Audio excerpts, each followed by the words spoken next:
നമസ്കാരം. STV വാർത്തകളിലേക്ക് സ്വാഗതം. പ്രധാന വാർത്തകൾ. കയ്പമംഗലം ദേവമംഗലം ക്ഷേത്രത്തിലെ ഭണ്ഡാരം കുത്തി തുറന്ന് കവർച്ച.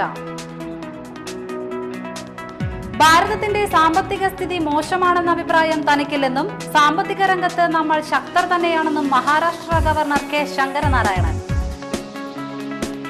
മുഖ്യമന്ത്രിയുടെ രണ്ടാം ഘട്ട ജനസമ്പർക്ക പരിപാടിയിലേക്ക് ജനങ്ങൾക്ക് സഹായഹസ്തവുമായി നാട്ടിക ഗ്രാമപഞ്ചായത്തിൽ ഓൺലൈൻ രജിസ്ട്രേഷൻ ആരംഭിച്ചു. വാർത്തകൾ വിശദമായി. കയ്പമംഗലം ദേവമംഗലം ക്ഷേത്രത്തിലെ ഭണ്ഡാരം കുത്തിത്തുറന്ന് കവർച്ച. പടിഞ്ഞാറേ നടയിലെ ഭണ്ഡാരത്തിന്റെ പൂട്ട് തകർത്താണ് മോഷണം നടത്തിയിട്ടുള്ളത്. ഇന്ന് രാവിലെ ക്ഷേത്രം ജീവനക്കാർ എത്തിയപ്പോഴാണ് മോഷണ വിവരം അറിയുന്നത്.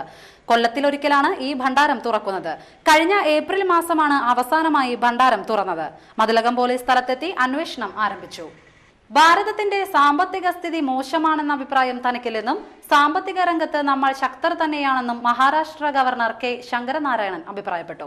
മണപ്പുറം ഫിനാൻസിന്റെ കോർപ്പറേറ്റ് ഓഫീസിന്റെ ഉദ്ഘാടനം നിർവഹിച്ച് സംസാരിക്കുകയായിരുന്നു അദ്ദേഹം. 1998 ലോകരാഷ്ട്രങ്ങളിലെ പ്രമുഖ ബാങ്കിംഗ് സ്ഥാപനങ്ങൾ തകർന്നടിഞ്ഞപ്പോൾ ഇന്ത്യയിൽ ഒരു കോർപ്പറേറ്റ് ബാങ്കുകൾ പോലും പൂട്ടിയിടപ്പെട്ടില്ല. സാമ്പത്തിക ലോകത്ത് മറ്റു തലങ്ങളിലേക്ക് വൈവിധ്യവൽക്കരണം ആവശ്യമാണെന്നും ഗവർണർ പറഞ്ഞു. ഉൽപാദന രംഗത്തും സാമ്പത്തിക ഇടപാടുകളിലും അവർക്ക് വേണ്ട ഉയർച്ച ലഭ്യമാക്കേണ്ടതാണ്. നമ്മുടെ രാജ്യം ഉപഭോക്തൃ രാജ്യമാണെങ്കിൽ കേരളം ലോകത്തെ ഏറ്റവും വലിയ ഉപഭോക്തൃ സംസ്ഥാനമായി മാറിയിരിക്കുകയാണെന്നും ഗവർണർ പറഞ്ഞു. പക്ഷെ എനിക്ക് മനുഷ്യരുടെ മനസ്സ് ഡോക്ടറായതുകൊണ്ട് നാടി പിടിക്കാതെ അറിയാം, മുഖം നോക്കി അറിയാം. അതാണ് നമുക്ക് പ്രധാനം, മനുഷ്യ മനസ്സ് അറിയുക എന്നുള്ളത്. അതറിഞ്ഞ് പ്രവർത്തിച്ചാൽ ഏത് സ്ഥാപനവും നന്നാവും, ഗവൺമെന്റും നന്നാവും. ആരെതിർത്താലും എതിർപ്പിനെ കുറിച്ചൊന്നും ഭയപ്പെടേണ്ട കാര്യമില്ല. എതിർപ്പുണ്ടാവണം. എതിർപ്പില്ലെങ്കിൽ അലസനാവും, മോശക്കാരാവും, തോന്നിയത് കാണിക്കും, തോന്നിയാസം കാണിക്കും. എതിർപ്പുണ്ടെങ്കിൽ ഭയമുണ്ടാവും. എതിർപ്പ് കഴിവുള്ളവരുടെ ഉണ്ടാവും. കുതിരയ്ക്ക് പന്തയുള്ളൂ, കഴുതയ്ക്കില്ല. അപ്പൊ അതുകൊണ്ട് എതിർപ്പുണ്ടാവുന്നത് കൊണ്ട് ഭയപ്പെടേണ്ട കാര്യമില്ല.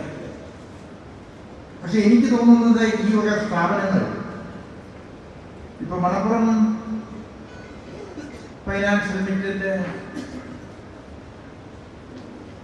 അതെനിക്ക് തോന്നുന്നത് അതിർത്തിയില്ലാതെ വളർന്നിരിക്കുന്നു, ആകാശം മുട്ടി വളർന്നിരിക്കുന്നു. എനിക്കതിന്റെ മറ്റ് ആസ്തികളെ കുറിച്ചോ കാര്യങ്ങളെ കുറിച്ചോ ഒന്നും അറിയില്ല. പക്ഷേ ശ്രീ നന്ദകുമാർ ഈ കാണുന്ന കൂട്ടത്തിൽ തന്നെയാണ് എന്നെനിക്കറിയാം. ആരോഗ്യത്തോടു കൂടി ബാങ്കും ഈ വളർന്നു വരുന്ന സാമ്പത്തിക കാലാവസ്ഥയിൽ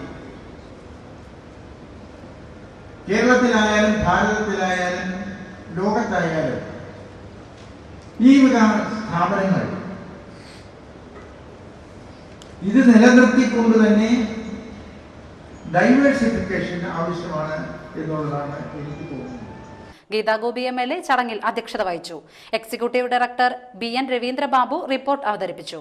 ചെയർമാൻ ജഗദീഷ് കപൂർ, ജില്ലാ പഞ്ചായത്ത് മുൻ പ്രസിഡന്റ് KV ദാസൻ, ജില്ലാ പഞ്ചായത്ത് അംഗം മഞ്ജുള അരുണൻ, വലപ്പാട് ഗ്രാമപഞ്ചായത്ത് പ്രസിഡന്റ് ബീന അജയ് ഘോഷ് എന്നിവർ സംസാരിച്ചു. മാനേജിംഗ് ഡയറക്ടർ VP നന്ദകുമാർ സ്വാഗതവും I ഉണ്ണികൃഷ്ണൻ നന്ദിയും പറഞ്ഞു. വലപ്പാട് ഉപജില്ലാതല കായികമേള വലപ്പാട് ഹൈസ്കൂൾ ഗ്രൗണ്ടിൽ ആരംഭിച്ചു. പഞ്ചായത്ത് പ്രസിഡന്റ് ബീന അജയ് ഘോഷ് ഉദ്ഘാടനം ചെയ്തു.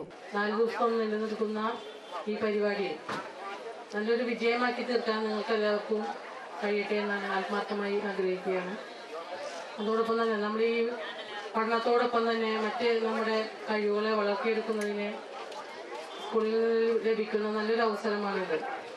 അപ്പോൾ നമ്മുടെ കഴിവുകളെ പ്രകടമാക്കുന്നതിനും അതുപോലെ തന്നെ വിജയം നമുക്ക് എല്ലാവർക്കും ഒരു മത്സരത്തിൽ എല്ലാവർക്കും വിജയിക്കാൻ സാധിക്കില്ലെങ്കിലും നമ്മുടെ കഴിവുകൾ പ്രകടിപ്പിക്കുകയും നല്ല രീതിയിൽ അത് നമ്മുടെ വലപ്പാട് സബ് ജില്ലയ്ക്ക് അഭിമാനമാകുന്ന രീതിയിൽ തന്നെ നല്ലൊരു മത്സരവും അതുപോലെ ഈ ഗെയിംസും 4 ദിവസം ഇവിടെ നല്ല രീതിയിൽ നടക്കട്ടെ എന്ന് മാത്രം പറഞ്ഞുകൊണ്ട് ഈ വൈകിയ വേളയിൽ ഇതിൻ്റെ ഔപചാരികമായ ഉദ്ഘാടനം നിർവഹിച്ചായി അറിയിക്കുന്നു. വലപ്പാട് AEO AB ജയപ്രകാശ് അധ്യക്ഷനായി. PC രവി, പ്രേംകുമാർ എന്നിവർ സംസാരിച്ചു. ഉപജില്ലയിലെ 99 സ്കൂളുകളിൽ നിന്നായി 600 വിദ്യാർത്ഥികളാണ് മത്സരങ്ങളിൽ പങ്കെടുക്കുന്നത്. ഷട്ടിൽ, വോളിബോൾ, ഫുട്ബോൾ, ചെസ് തുടങ്ങിയ മത്സരങ്ങളാണ് വെള്ളിയാഴ്ച നടന്നത്. ജൂനിയർ വിഭാഗത്തിൽ ഹയർ സെക്കൻഡറി സ്കൂൾ കൈപ്പമംഗലം ഓരോ മത്സരത്തിന് ശേഷം വളരെ പെട്ടെന്ന് തന്നെ മത്സരങ്ങൾ നടത്തുന്നതാണ്. ടീമുകൾ തയ്യാറായി നിൽക്കേണ്ടതാണ്.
പെരിഞ്ഞനം RMVHS സ്കൂളിൽ PTA വാർഷിക പൊതുയോഗം നടത്തി. പെരിഞ്ഞനം പഞ്ചായത്ത് പ്രസിഡന്റ് ബൃന്ദ പ്രേംദാസ് ഉദ്ഘാടനം ചെയ്തു. ഈ അധ്യയന വർഷത്തിൽ നമ്മുടെ സ്കൂളിൽ നടപ്പിലാക്കുന്ന പ്രവർത്തനങ്ങളുടെ ഒരു കരട് ഇവിടെ അവതരിപ്പിക്കുമ്പോൾ അത് ചർച്ച ചെയ്തൊക്കെ വളരെ നല്ല രീതിയിലാക്കുന്നതിന് വേണ്ടിയാണ്.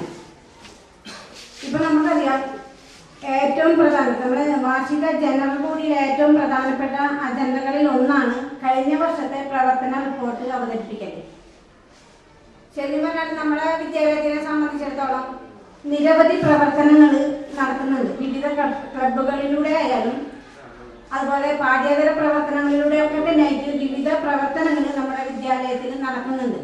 അത് കൃത്യമായി ഇവിടെ പ്രവർത്തന റിപ്പോർട്ടിലൂടെ നിങ്ങൾക്ക് കിട്ടും. അതുപോലെ തന്നെ നിങ്ങൾക്കറിയാം, ഈ ജൂൺ മാസം സ്കൂൾ തുറക്കുന്നതിന് മുമ്പ് തന്നെ PTA കൂടി, അതായത് അധ്യാപകരും PTA അംഗങ്ങളും ഒക്കെ കൂടി ചേർന്നുകൊണ്ട് തന്നെ ഈ അധ്യയന വർഷത്തിൽ നടപ്പിലാക്കുന്ന പ്രവർത്തനങ്ങളുടെ ഒരു കരടും അവതരിപ്പിച്ചിട്ടുണ്ട്. അതും ഞാൻ നേരത്തെ പറഞ്ഞതുപോലെ തന്നെ ഇവിടെ അവതരിപ്പിക്കും. കൃത്യമായി ചർച്ചകളിലൂടെ നമുക്കറിയാം, നമ്മുടെ വിദ്യാലയത്തിന്റെ പ്രവർത്തനങ്ങൾ എന്ന് പറഞ്ഞാൽ ഇവിടെ ക്ലാസ് എടുക്കുന്ന അധ്യാപകരിൽ മാത്രം ഒതുങ്ങുന്നതല്ല. അത്രയധികം പാഠ്യേതര പ്രവർത്തനങ്ങൾ നമ്മുടെ വിദ്യാലയങ്ങളിൽ നടക്കുന്നുണ്ട്. അതുകൊണ്ട് തന്നെ അതിൽ കൃത്യമായി ചർച്ചയിൽ പങ്കെടുത്തുകൊണ്ട് വേണ്ട നിർദ്ദേശങ്ങൾ എന്റെ പ്രിയപ്പെട്ടവർ. PTA president NK Abdul Nasar അധ്യക്ഷനായി. Head master KR Ramanathan, C Geetha, R Anilkumar, Deepa teacher, M Geetha, Jayaprakashan, Mumtaz, Shamsuddin Vadiyadath എന്നിവർ സംസാരിച്ചു. 4 ദിവസത്തെ ഇടവേളയ്ക്ക് ശേഷം തീരദേശത്ത് കുടിവെള്ളം എത്തിയപ്പോൾ പ്രളയം. ഈസ്റ്റ് ടിപ്പു സുൽത്താൻ റോഡിൽ ചളിങ്ങാട് ശിവനടയിലാണ് റോഡ് തോടുപോലായത്. പ്രധാന വിതരണ പൈപ്പായ 500 mm പ്രിമോ പൈപ്പ് പൊട്ടിയാണ് കുടിവെള്ളം ഒഴുകിയത്. തെക്കൻ മേഖലയിലേക്കും കിഴക്കൻ മേഖലയിലേക്കും മുഴുവഞ്ചേരി തുരുത്തിലേക്കും വെള്ളം എത്തുന്നതിനായി മർദ്ദം കൂടുന്നത് കൊണ്ടാണ് കാലഹരണപ്പെട്ട പൈപ്പുകൾ പൊട്ടുന്നത്. കുടിവെള്ളം പാഴാകാൻ തുടങ്ങിയതോടെ തെക്കൻ മേഖലയിൽ പലയിടത്തും കുടിവെള്ളം വീണ്ടും കിട്ടാനില്ലാതായി. ഇനിയൊരു ഇടവേള.